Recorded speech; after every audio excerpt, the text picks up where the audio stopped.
La particularité de Monumenta, c'est que ce sont des expositions qui s'adressent au grand public. Et on l'a vu, ça a marché, puisque la plupart des chiffres de fréquentation se situent autour de 200 000 visiteurs.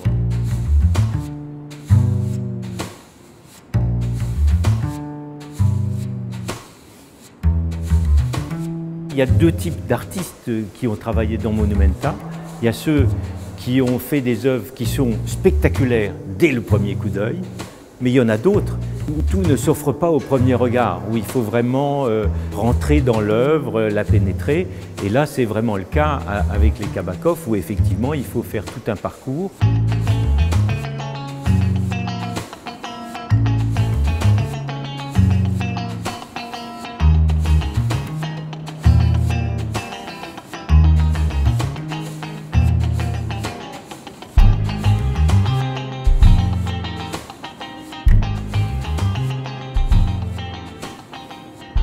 Le premier bâtiment qui s'offre aux visiteurs, c'est le musée vide. Et le musée vide, c'est la reproduction d'une salle de musée à l'ancienne, avec des murs tendus de rouge, avec des cimaises en soubassement, avec une espèce de grande banquette au milieu. Et simplement, il n'y a pas de peinture, il y a juste la lumière des projecteurs sur les murs, et les peintures ont été remplacées en réalité par une musique. Et donc ça interroge le visiteur sur la question du rapport entre le visuel et le sonore.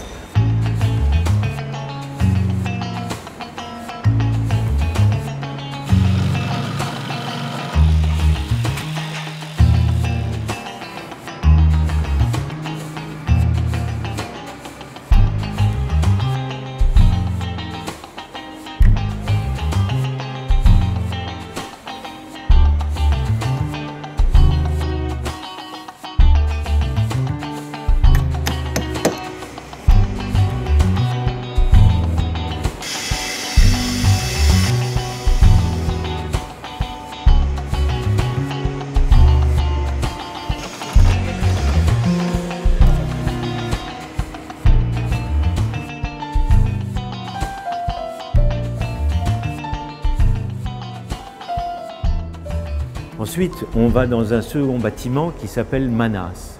Manas, c'est un des termes utilisés par le bouddhisme pour désigner l'esprit. Et en fait, on se retrouve au centre, devant une maquette d'une ville qui est construite autour d'une sorte de cratère au centre et qui est surtout entourée de 8 énormes montagnes, comme des montagnes quasiment tubulaires, comme ça, qui s'élancent vers le ciel comme des cylindres.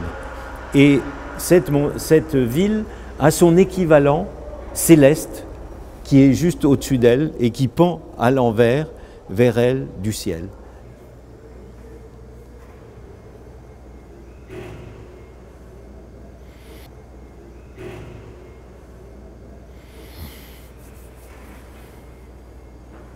Et là, on est tout à fait dans le propos général de Ilya et Emilia Kabakov, c'est qu'en aucun cas on peut se contenter de satisfaire les besoins matériels de l'homme.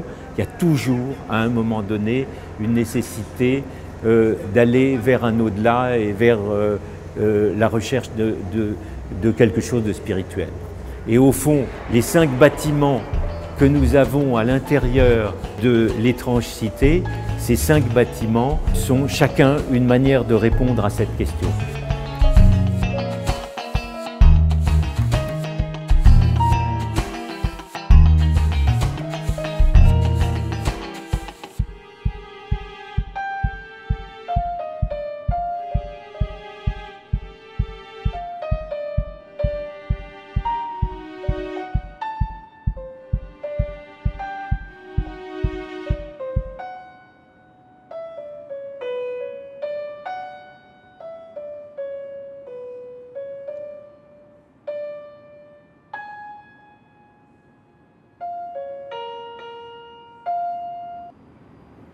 On se trouve dans le bâtiment du Centre de l'énergie cosmique, qui est un bâtiment qui essaye de capter les signaux et l'énergie qui vient du cosmos.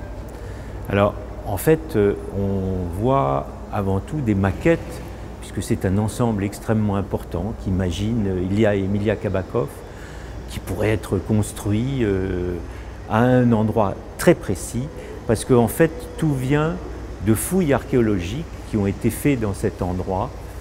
Donc on construit par-dessus 3 bâtiments qui ont une allure un peu de bâtiments constructivistes russes des années 20, qui sont occupés par des savants et des scientifiques qui construisent là des éléments, en particulier des tiges de métal qui sont orientées vers le ciel et qui doivent capter cette énergie cosmique.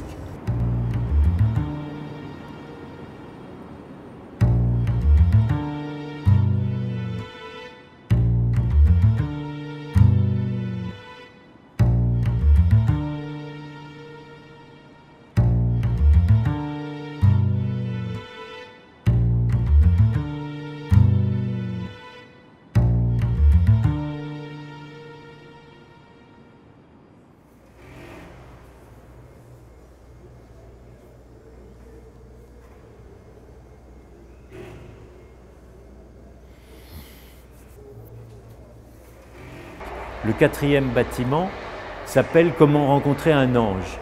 Ça, ce serait plutôt la version religieuse de ce contact avec l'au-delà. Et on y voit un personnage qui grimpe sur une espèce d'échelle sans fin et qui arrive en haut de l'échelle et qui tend les mains vers le ciel, et il y a un ange qui vient à sa rencontre. On a donc, avec ces 5 bâtiments, 5 versions différentes, 5 interprétations différentes, scientifiques, religieuses, mystiques, humanistes, de la manière dont on peut envisager le rapport de l'homme avec le métaphysique.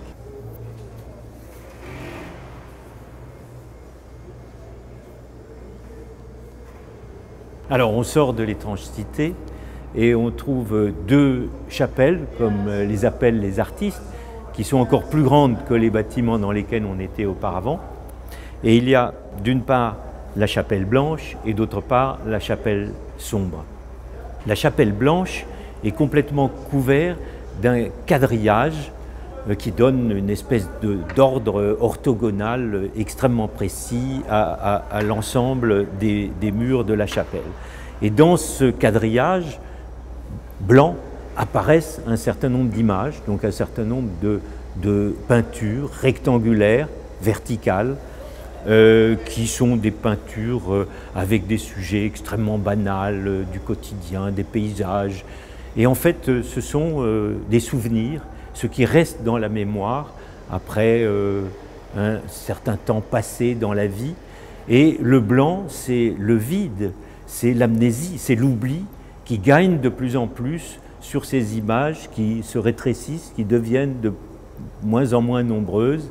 Et avec l'âge, on se rend compte effectivement que ces images, ces souvenirs disparaissent petit à petit.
Dans la chapelle sombre, on a affaire à 6 peintures de très grand format qui occupent le mur, mais d'une manière absolument incroyable, de sorte que le visiteur peut complètement s'immerger dans la peinture. Et ça, c'est ce qu'a voulu Ilia, par référence à la peinture baroque du XVIIe siècle, où on a ces énormes peintures et dans lesquelles on se noie tout d'un coup dans ces scènes absolument incroyables.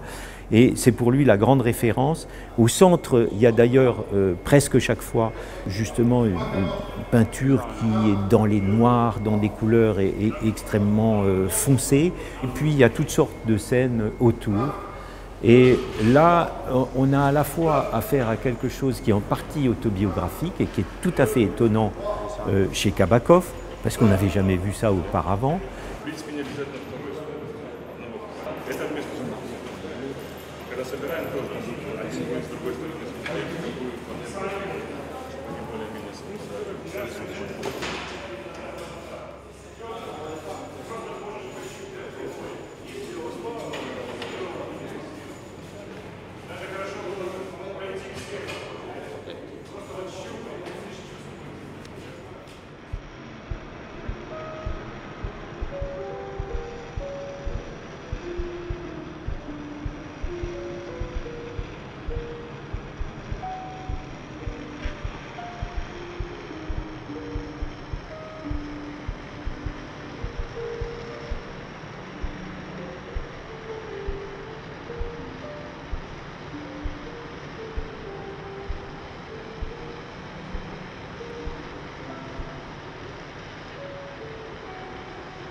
L'ensemble de l'installation, qui est incontestablement la plus grande qu'ils aient jamais faite, et Dieu sait s'ils en avaient déjà fait des relativement grandes, mais celle-ci dépasse tout ce qu'ils ont jamais fait, est forcément une somme.